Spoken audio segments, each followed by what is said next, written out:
大家好. Hi, everybody. So the last time I was on a stage like this, I was singing John Denver's Country Roads in an auditorium with about 1,000 Chinese people. While I was singing, a little girl ran up on stage and tried to give me a bouquet of flowers. I was playing the guitar at the time, so I couldn't take the flowers. But she just stood there, holding the flowers over her head. After about a minute, she started getting a little nervous, I could tell. So I reached out with my right hand and I grabbed the flowers. She scampered off stage, happy to be away from this strange singing alien.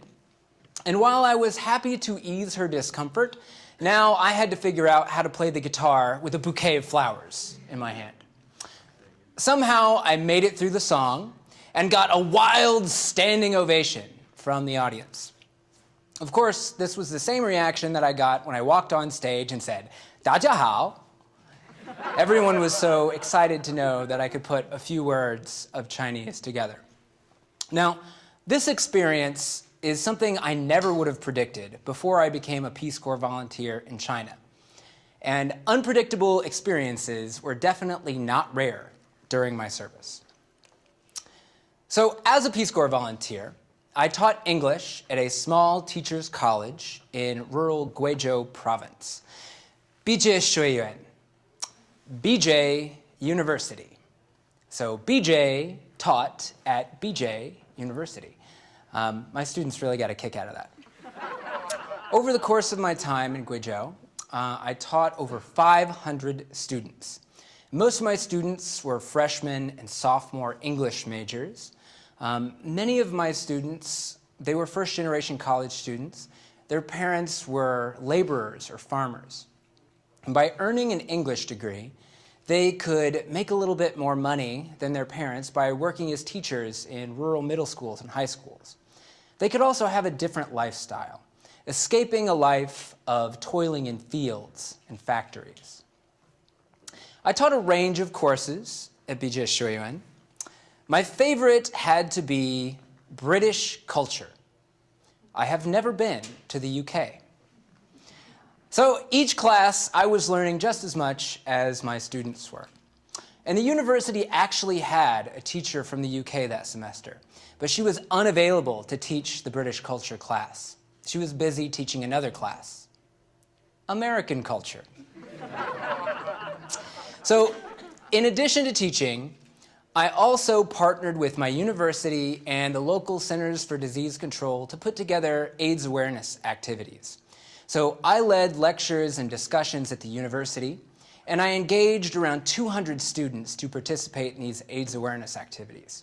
So for months, me and the students would get together and make the iconic HIV/AIDS ribbons, the red ribbons, and we would put them together using a traditional style of making Chinese knots. So when World AIDS Day came around, the students put together this amazing presentation in the town square.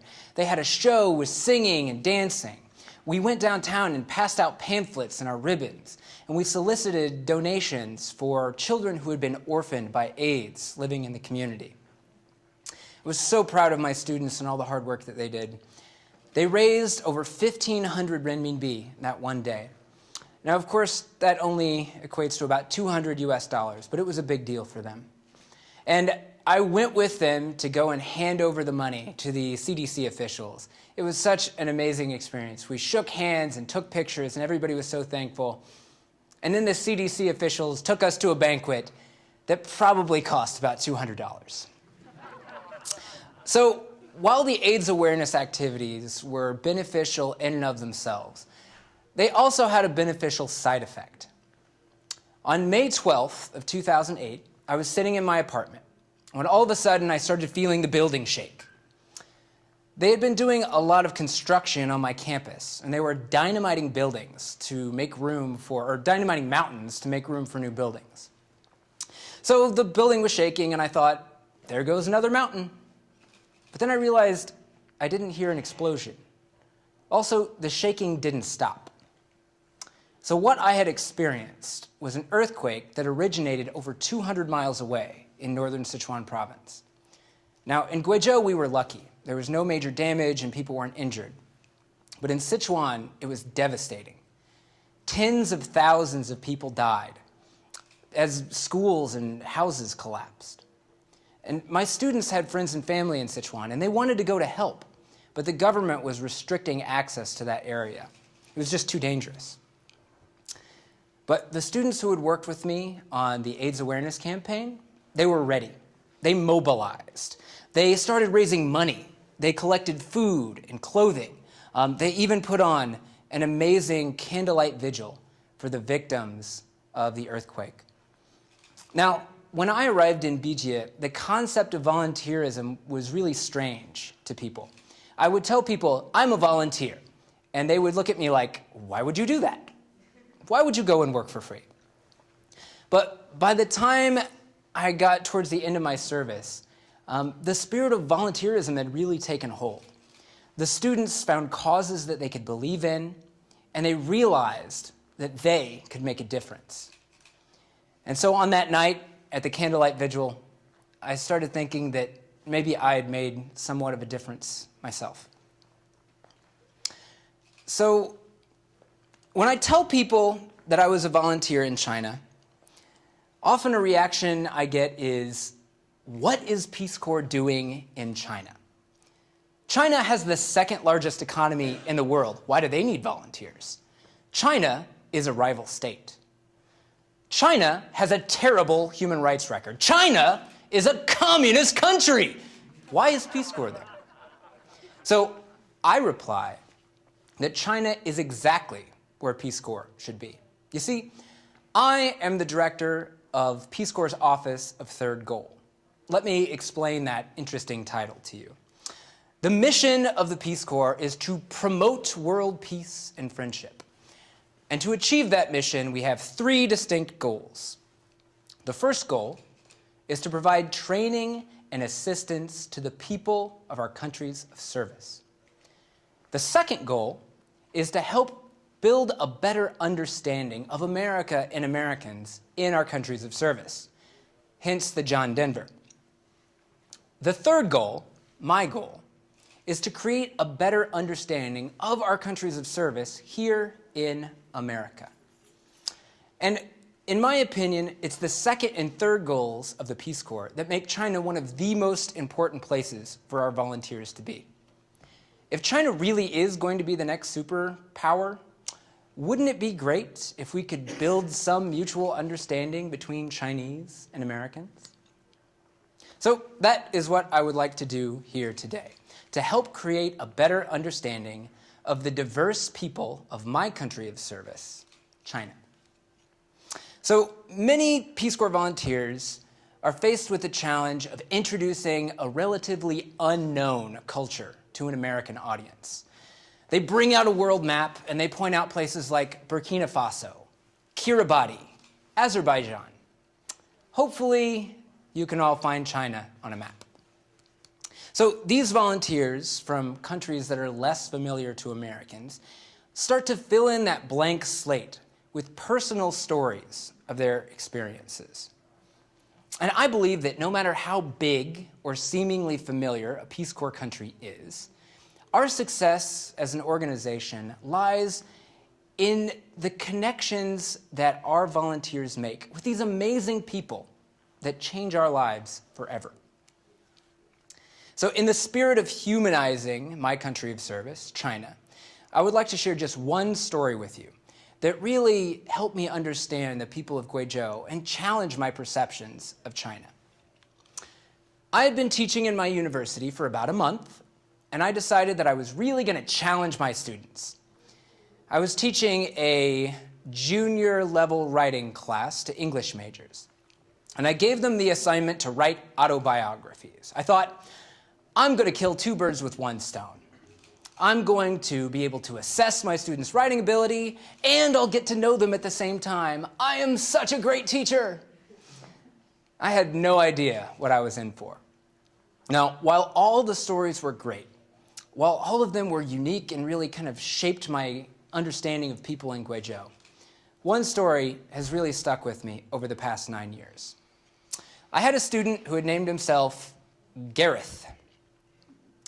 English majors give themselves English names so that they can really get into the spirit of language learning, but also to make it easier on us Western teachers who they feel might have trouble remembering or pronouncing their Chinese names. And there had been a series of teachers from the UK on campus before I arrived. So many of the students had English or Welsh or Scottish names. I did find it odd to be addressing my students in China with names like Angus and Gavin and Gareth. That was, of course, until I got to know some students by the name of Better or Butter or Cherry Q. So Gareth struck me as kind of a timid student. His English wasn't really as good as some of his classmates, and so he was reluctant to talk to me, mostly because of his lack of self-confidence around his English language ability. He wasn't really on my radar going into this autobiography assignment. Some of the other students in his class had really impressed me with their English abilities, and I was looking forward to hearing their life stories. Gareth came out of nowhere, and while his story wasn't the most well-written, it was definitely the most compelling. Gareth grew up in rural Guizhou with his parents who were farmers. And each morning, he would be working in the fields, and he would watch as other children walked by with books on their way to school. He wanted to go with them, so he went to his parents and he begged them to let him go to school. They said, "No, we need you here to work on the farm. You cannot go to school." Faced with this challenge, Gareth made the most sensible decision he could think of. He ran away from home. He was only 8 years old. Luckily, Gareth was taken in by a local farmer who agreed to help him find a new place to live. Gareth would watch this farmer's cows to make a little extra money for books and pencils. And the farmer introduced him to another family who was willing to take him in and allow him to go to school. They did not, however, agree to pay for him to go to school. Undeterred by this minor detail, Gareth moved in and immediately took on some odd jobs to finance his education. In addition to watching cows, he also caught crawfish and gathered firewood in the countryside to take and sell in town. He also practiced the time-honored economic principle of buying low, selling high, by buying eggs from farmers and selling them to people on their way to work. So while Gareth's new family had agreed to let him go to school, they weren't really very supportive. They wouldn't even let him have a light in his room so that he could read after dark. They told him that the electricity was too expensive. The expense of the electricity, however, did not keep them from watching television at night. So Gareth would take his books and plop them down in front of the TV and read by the flickering light of the television. Now, I don't know about you, but when I was a kid, if I had the choice between studying and watching television, I know exactly how much schoolwork I would have done. None. And despite all these challenges, Gareth excelled in school. And as the time came for him to take the Gaokao, the dreaded college entrance exam, his new family issued an ultimatum. They said, "You cannot go to college. You will stay here, you will manage the farm, you will marry your sister." She wasn't really his sister. But this was the whole reason that the family had taken him in the first place. They wanted someone to work on the farm. They wanted someone to marry their daughter. They wanted a son. So again, Gareth was faced with this choice between family and education. Gareth had to walk away from a second family in his pursuit of a better life. When I met Gareth, he was still quite the entrepreneur. As a junior in college, he had started his own tutoring business. He was able to cover all of his tuition, plus he bought a motorcycle and kept a small apartment off campus. And knowing Gareth's story, I'm sure that tutoring business wasn't his only source of income. And also knowing Gareth's story, it made me that much prouder to see him graduate the next year. So what does Gareth's story have to do with success in service? I definitely can't take credit for his success. While he was busy working his way through elementary school, I was sitting on a couch playing video games. My success lies in the fact that I got to play some small part in his story, some small part in his success. And over the 2 short years that I lived and worked in Guizhou, I taught over 500 students.